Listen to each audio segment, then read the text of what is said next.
This is a reading of a cycle of lectures by Rudolph Steiner entitled The Evolution of the World and of Humanity. This is Lecture 5.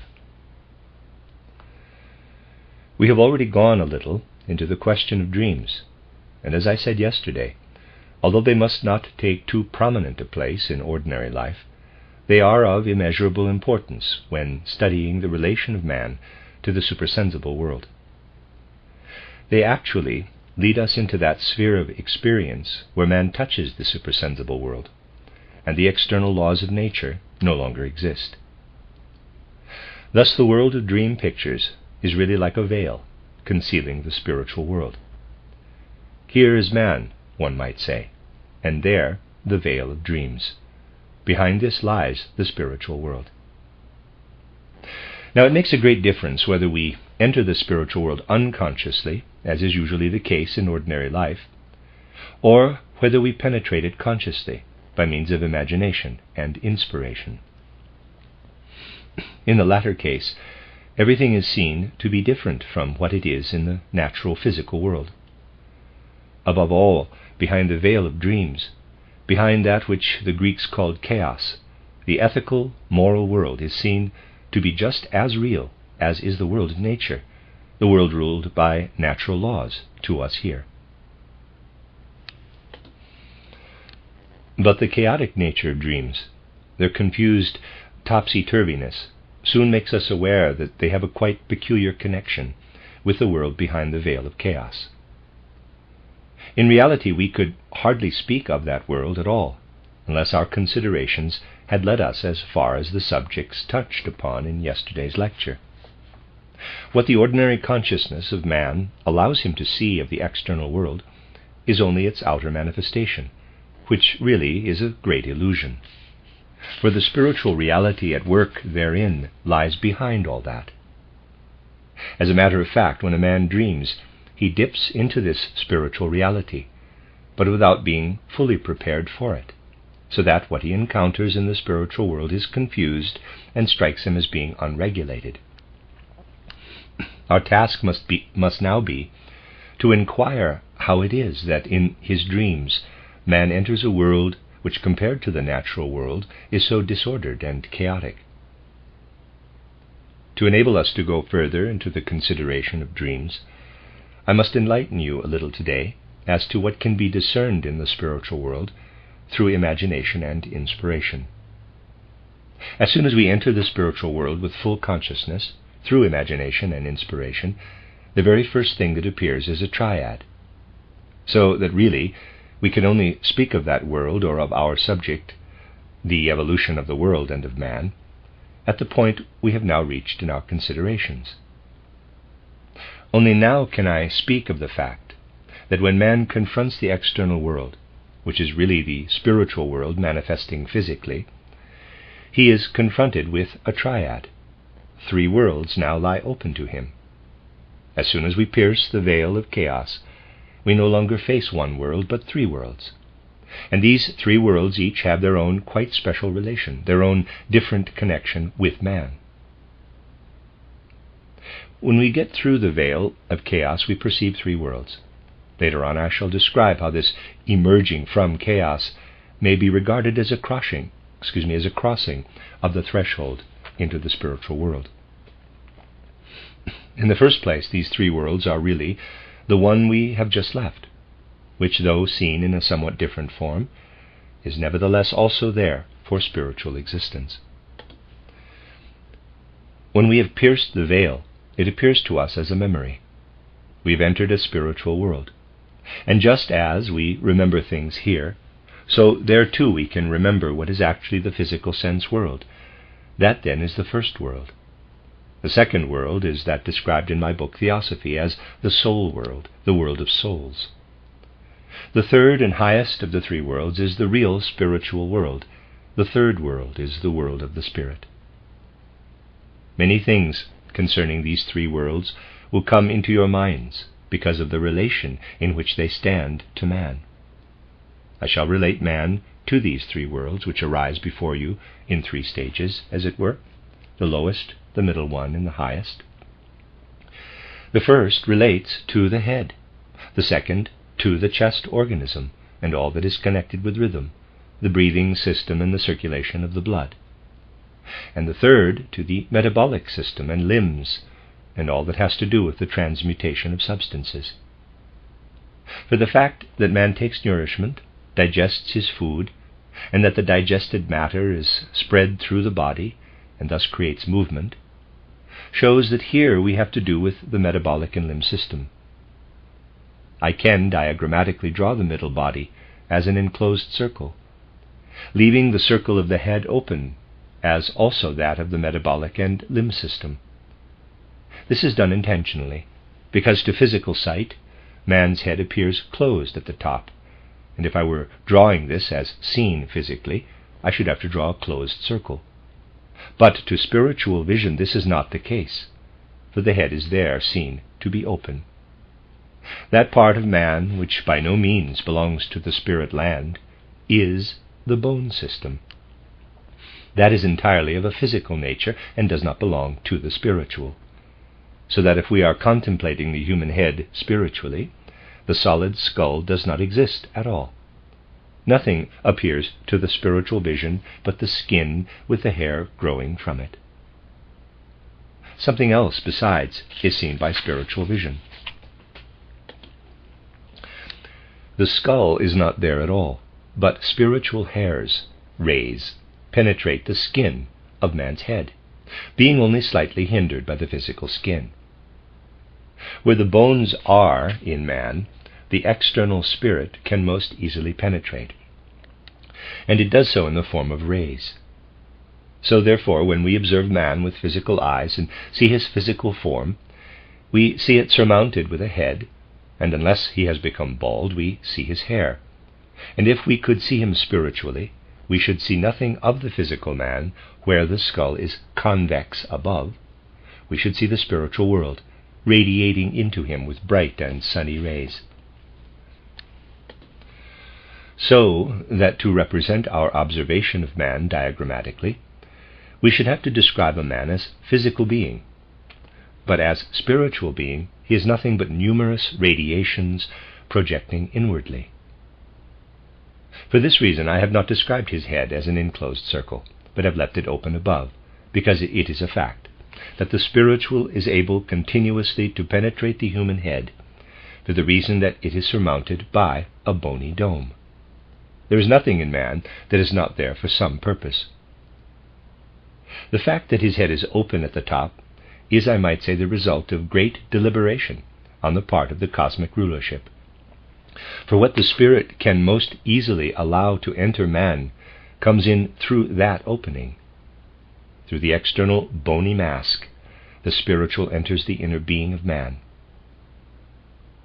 When we are able to observe man spiritually, we are overcome with astonishment on discovering how empty the human head is as regards his real inner being. The head gives least of all to the real inner part of man. As regards the spiritual, man has a hollow ball at the top of his body. All that is spiritual in the head has to enter it from without. This is not the case with the other parts of the human organism. These, as we shall hear later, are spiritual on their own part. We distinguish three different parts in man: the head, the rhythmic system, and the metabolic limb system. These three parts of man's nature are very specially related to the three worlds. Before passing from this feature of the threefold division of man and the threefold division of the world, and the relation of these to one another, it will be well to distinguish the nature and activity of each of these three worlds. I shall therefore describe separately the nature and activity of the spiritual world, the soul world, and the physical sense world. In reality, their nature and activity are one and the same, but their work in the world is carried out in different ways. You will be able to understand this by studying the nature of your own human being. Your arm contains your own substance. If this is not in order to have a pain in some part of it, if this is not in order, you have a pain in some part of it. What is out of order in the substance reveals itself inwardly. If the activity of your arm is out of order, you may perhaps give your fellow man a blow which hurts him. In this case, the activity is out of order. But although the substance and the activity in your arm are one, they manifest outwardly in different ways. We must therefore distinguish a substance as well as an activity in each of the three worlds. There is activity and substance in the spiritual world, soul world, and physical sense world. Now, when we observe the human head, we see that as regards its substance, it is entirely built up out of the physical world. The substance of the head is taken during the embryonic formation from the substance provided by the parents. And the further development of the head comes about as the result of the substance of this earthly material world, which underlies the whole nervous system and senses of the human head. The head is formed of the substance of the physical sense world. On the other hand, all the activity which plastically creates these forms of the human head, all that gives form to the human head through the activity working in the substance, comes wholly and absolutely from the spiritual world. The head, therefore, insofar as the activity is concerned, is entirely formed from the spiritual world.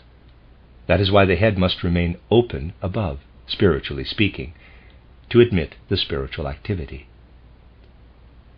Thus, at every moment of your lives, you can say to yourselves, "My head is something which, as regards its substance, is wholly taken from the earth, but it is put together and plastically modeled in a way which could never be done by the forces of earth."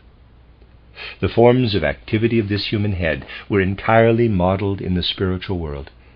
They are, so to speak, heavenly creations. It makes a very deep impression on the spiritual observer when he contemplates the human head in its connection with the cosmos. If, in the course of his spiritual observations, the student directs his gaze to a plant, he says, "This plant has a definite form. It has drawn its substance from the earth, but its form comes from the etheric world, from the world of space." If he contemplates an animal, he says, "This animal has received the substance of its head wholly from the world of space, but in its activity there is certainly something spiritual." The highest spirituality, however, that which can really be called heavenly, only plays a part in the construction of the head of man. The human head could never have come into being through any earthly forces whatsoever, although its substance is drawn from earthly material. In the human head, which is itself a sort of little cosmos, the spiritual world constructs a form with the substance of earth. Just the reverse is the case as regards the metabolic limb part of man, that part which contains the organs for external movement, the legs, arms, and the organs of digestion, which are the inner continuation of these. I shall for the present leave the middle man out of consideration, the rhythmic system, the breathing system, and the circulation of the blood, and shall chiefly consider the digestive and nutritive system, and all the movements going on in man as the result of inner combustion. As far as the substance of this man is concerned, it is in no wise built up from the earth. Strange as it may seem, in your metabolic and limb man you bear within you something which, as regards its substance, is not built up from the earth, but is entirely composed of substance derived from the third world, substance existing in the spiritual world. You may object, "But I can see my legs. They are physically visible." If they really consisted of spiritual substance, they would not be physically visible. This objection is quite justifiable, but the following must be taken into consideration. Your real legs are entirely spiritual. Your real arms are entirely spiritual. The substance is sent down into them from your head.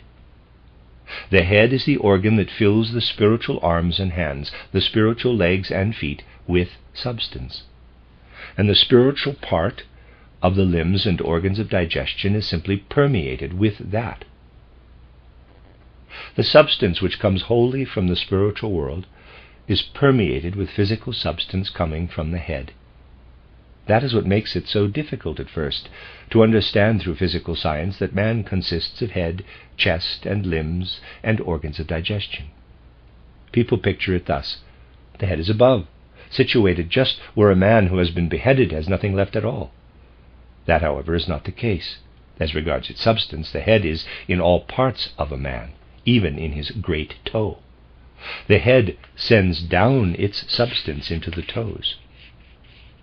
Primarily, however, the head is composed of earthly substance and passes the earthly substance on to the rest of the body.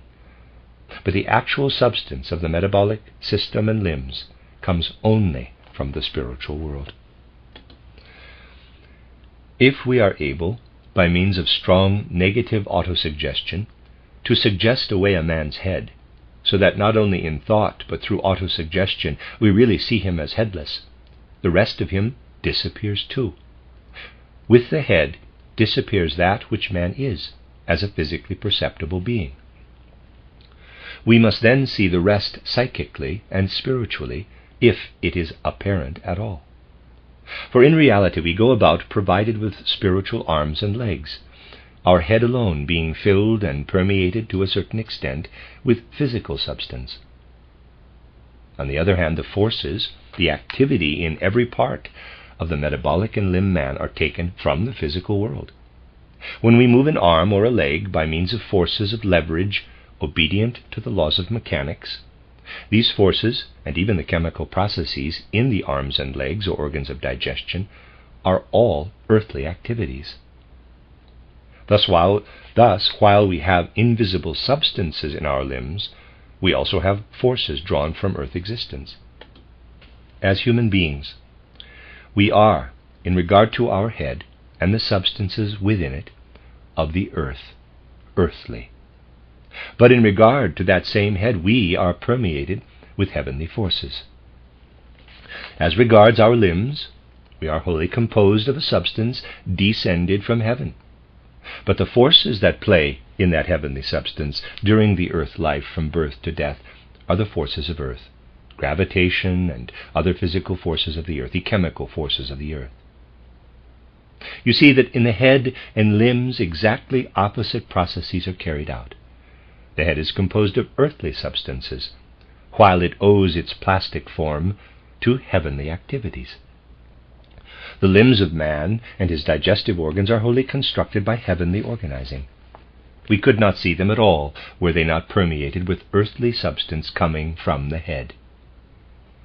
When a man walks or grasps things with his hands, when he digests, the heavenly substance makes use of the earthly forces with which to carry on this life on earth from birth to death. Such is the complicated relation of man to the three worlds. The most spiritual of these takes part, as regards its activity, in the head of man, and as regards its substance, it takes part in the third system of man's organization, the metabolic and limb system. The lowest and most physical of the three worlds takes part, as regards its activity, in the metabolic system and movement of man's limbs. As regards its substance, it takes part in his head. On the other hand, the substance of the third part of man's system is wholly and entirely spiritual. In the middle system, that of the breathing and circulation of the blood, spiritual activity and material substance are intermingled. But the spiritual activity which pours through our breathing movements and the movements of our heart is again, to some extent, accompanied by substantiality, as also the substantiality of the earthly being, insofar as it streams into the breathing with the oxygen, is to some extent accompanied by earthly activity. So you see that in the middle man, the second human system, there is a mingling. Both heavenly substance and heavenly activity pour in, as also do earthly activity and earthly substance. Man thereby becomes liable to receive the activity of the middle world as well as its substance. Thus in the middle man there is a great medley, which is the reason that we must have in the middle man that wonderful perfect rhythmic system, the rhythm of the heart and the rhythm of the lungs in breathing, for all the confused intermingling of substance and activity has to be brought into rhythm, harmonized, and rendered melodious. This can be done because man is so organized. Thus, whereas activity and substance stream from different sources into the head system and the limb system, there flows into the middle system in various ways from all three worlds. From world 1, activity accompanied by substantiality. From world 2, substantiality accompanied by activity. From world 3, pure activity and pure substantiality. When you feel a man's pulse medically, you really feel the adjustment between the heaven soul and the earthly activity and substantiality. When you observe the human breathing, here again, you feel the inward striving to adjust these different agencies, which are in relation to man in his middle being. That then is the relation of man to the three worlds. You will exclaim that this is a very complicated matter. Certainly, when one has carried a series of lectures to this point, they are, as a rule, thus far comparatively easy to understand. But when it becomes necessary to grasp the relation of man to the cosmos, the audience is very apt to say that the subject is now becoming very difficult to follow, that it is beyond them. Yet, clear, subtle thinking, free from prejudice, such as belongs to healthy human reason, is really able to follow, and for such there is one consolation. When a man actually passes through the veil of chaos, to which I previously alluded, when he enters the threefold world which sends down into the physical world its activity and its substance in so complete a fashion, when, leaving the physical behind, he enters the world in which things are so bewildering, he is warned in the fullest sense of the words. And though I may seem to be speaking symbolically, this really represents a spiritual experience. On entering the spiritual world, he is told, if you do not leave behind you all that you looked upon as your ordinary natural logic, and what you regarded as the natural connection of things, it were better not to enter the spiritual world. For there you will have to make use of quite different sequences of ideas, quite different systems, quite different logic. If you still wish to take something of your physical logic into the spiritual world, you will unquestionably fall into utter confusion. Close quote. To the other things which I have already mentioned as necessary for meditation and concentration, this warning must be added, namely, we must not try to carry logic into the spiritual world. That, I might say, is the most significant warning which is given by the power of whom we shall learn more in the subsequent lectures, and whom we may call the guardian of the threshold. That is the warning which the guardian of the threshold gives us as soon as we try to pass through the curtain. When we wish to return into the physical sense world, the guardian again gives us a clear and mighty warning. As earthmen, we must turn back again, or we shall never get away from the events of the spiritual world, and gradually our physical bodies would be left behind to die. We must always return. We must eat and drink in the physical world. That is natural logic. Indeed, we must fulfill the other customs of the day according to that same logic. We must re-enter a world in which things run their daily course according to a quite natural and materialistic logic. For example, a bell calls us to breakfast, luncheon, and dinner. We must return into this natural world. It is, however, necessary that having penetrated into the spiritual world, we should, if we do not want to be in an impossible position, take heed of the second warning given by the guardian of the threshold, who stands at the place where the veil of chaos divides the physical sensible from the spiritual heavenly world. The warning he gives is as follows, quote, not for a single moment of your earth life must you forget that you have been in the spiritual world. Thus only can you go about securely in the physical earth world during the times you have to abide there. Close quote. Thus, on entering the world with which man, as I have shown, is connected through the three divisions of his person, we are warned to lay aside everything of the nature of natural logic, to leave that physical vestment at the threshold, and pass across it fully determined to acquire a true spiritual logic, a spiritual mode of thought, and a spiritual sequence of ideas. On returning, we are given just as strict, nay, an even stricter warning, never for a single moment to forget what we have experienced in the spiritual world, which means we must not in our ordinary consciousness yield to physical impulses, but be in all things conscious that it has been laid upon us to carry the spiritual truths into this physical world. As you see, the two warnings are quite different from each other. At the entrance into the spiritual world, the guardian of the threshold says, quote, "During the time of spiritual cognition, forget the physical sense world." Close quote. On leaving the spiritual for the physical sense world, the guardian of the threshold says, quote, "In the physical earth world, never forget, but always remember your experiences in the spiritual heavenly world." Close quote.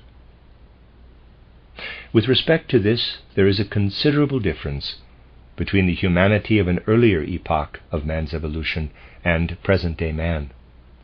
Those men of whom I spoke as having approached the teachers in the old mysteries, either as inspired pupils or as the general humanity of that time, did not pass over from sleeping to waking or from waking to sleeping without becoming aware of the guardian of the threshold in their psychic spiritual instincts.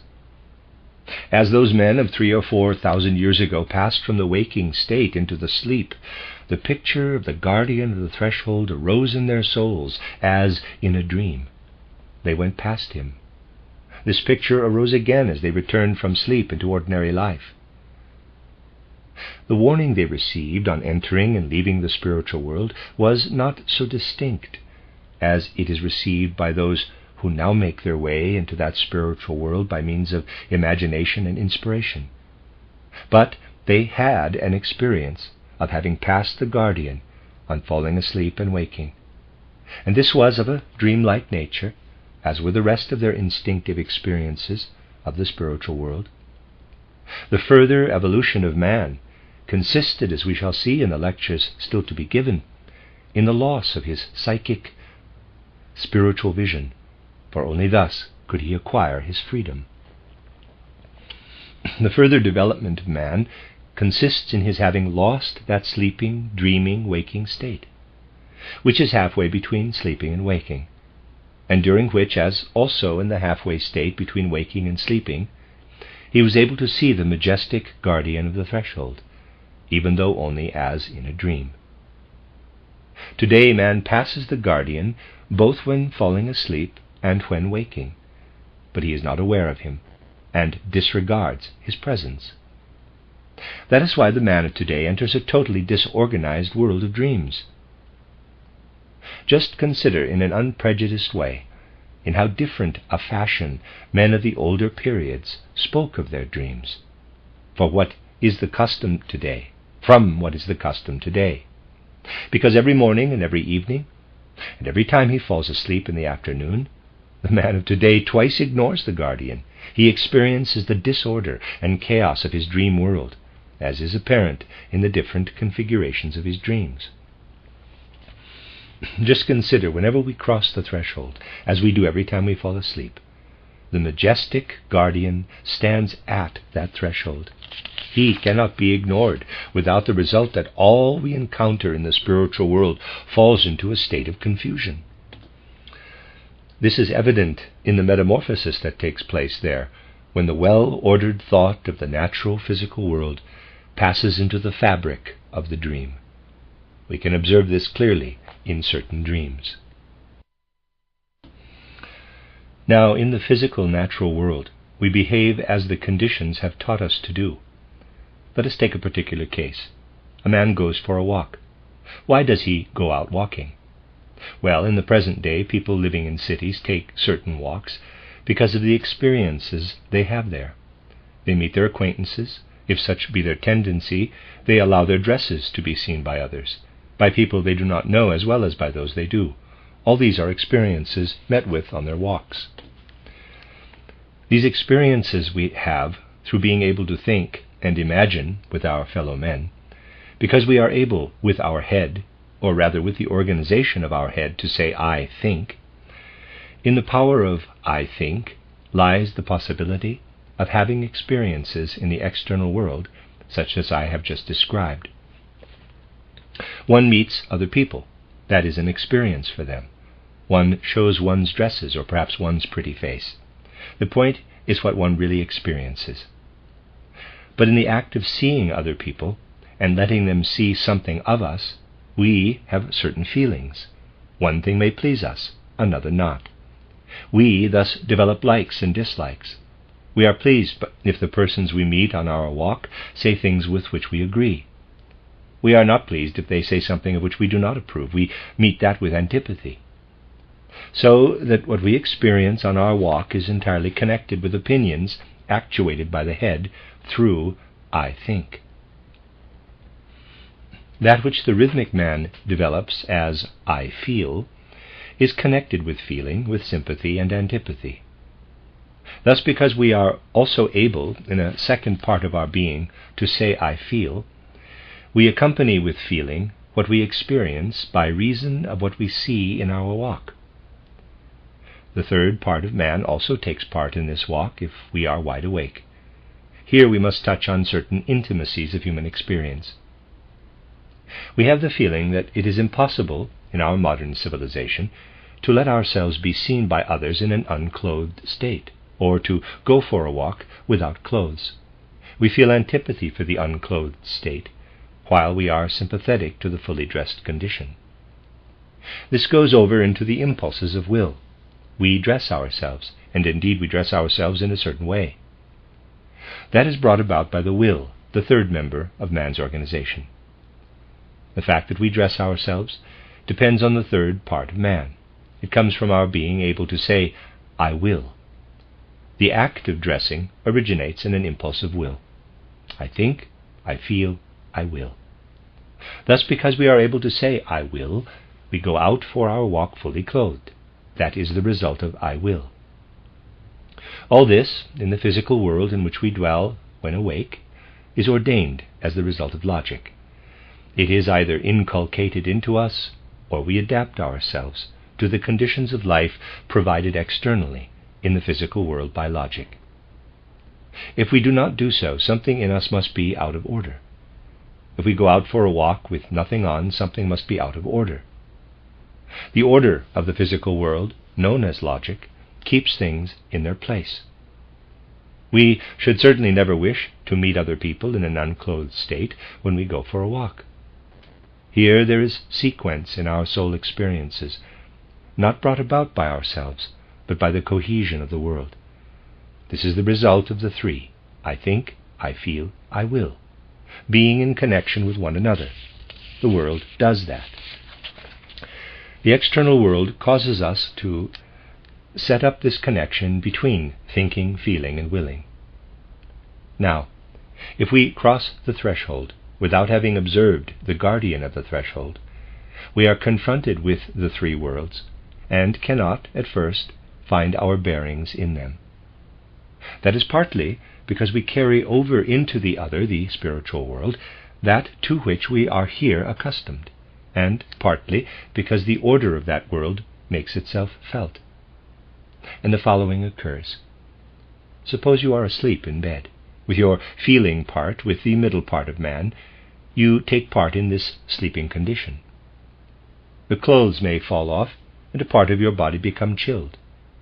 This comes through into your dream consciousness, because that part of your body is unclothed. Now, because you cannot find your bearings in the spiritual world, and you are not able to connect this with one part only of your body, but relate it to the whole world, it expands into the feeling, I am naked.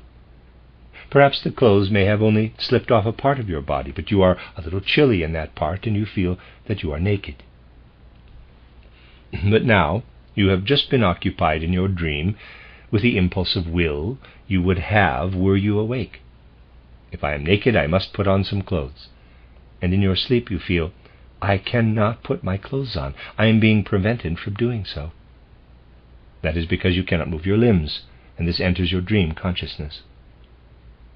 You see, because you have lost your bearings, and the physical world is no longer there to connect the two things together, and because the one belongs to world 2 and the other to world 1, you connect them wrongly. The night you dream that you go for a walk, you add these experiences to the other. They come up separately in your dream consciousness. 3 separate conditions appear. I am taking a walk, I am unclothed, and this is very obnoxious to me, and I cannot put on my clothes. Now just think, these 3 things, which in the ordinary materialistic physical life can be logically connected, are divided and have no connection if you have passed the guardian of the threshold without perceiving him. In world 1, physical, the walk. In world 2, psychic or soul, the state of nakedness. In world 3, spiritual, the feeling that you cannot dress yourself, that it is quite impossible to do so. And now you feel yourself in a threefold condition in the following situation. You are among strange people in a state of nakedness. You are exposed to all eyes. You are quite unable to put your clothes on. All this you experience in your dream. The dream divides what in ordinary life would be logically connected. And you connect this chaotically, according to the habits you have carried over the threshold, as though things were the same in the spiritual world, as though one could be naked there, and so on. If you pass the guardian without being aware of him, you carry the habits of the physical into the spiritual worlds. You connect the 3 worlds together in a chaotic way, according to the usages and laws of the physical world, and feel yourself in the above-mentioned situation. The essential point in numberless dreams is that the moment we pass the threshold, not having heeded the warning of the guardian, all that here in the natural physical world is felt and perceived as unity in harmony, as harmonious unity, separates, and we are confronted with 3 worlds. By the faithful observation of the warning given by the guardian of the threshold, we should be able to unite them again. The dreams of present-day man bring him face to face with 3 worlds, which he, as modern man, seeks to unite according to the laws of physical and natural existence. And this brings about the disordered connection within these 3 worlds, in which man now is. The above does not so much apply to the men of earlier epochs, as can be seen by the dreams recorded in the Old Testament, but rather to the dreams of modern man. So you see that even dreams can show us the serious fact that the moment we cross the threshold of the spiritual world, we are immediately confronted with 3 worlds, and that we must both enter and leave these 3 worlds in the right way. Through dreams, modern man can learn much that is characteristic of the present physical sense world, as also of the other, the spiritual soul world. We shall speak further of these matters tomorrow. The end of Lecture 5.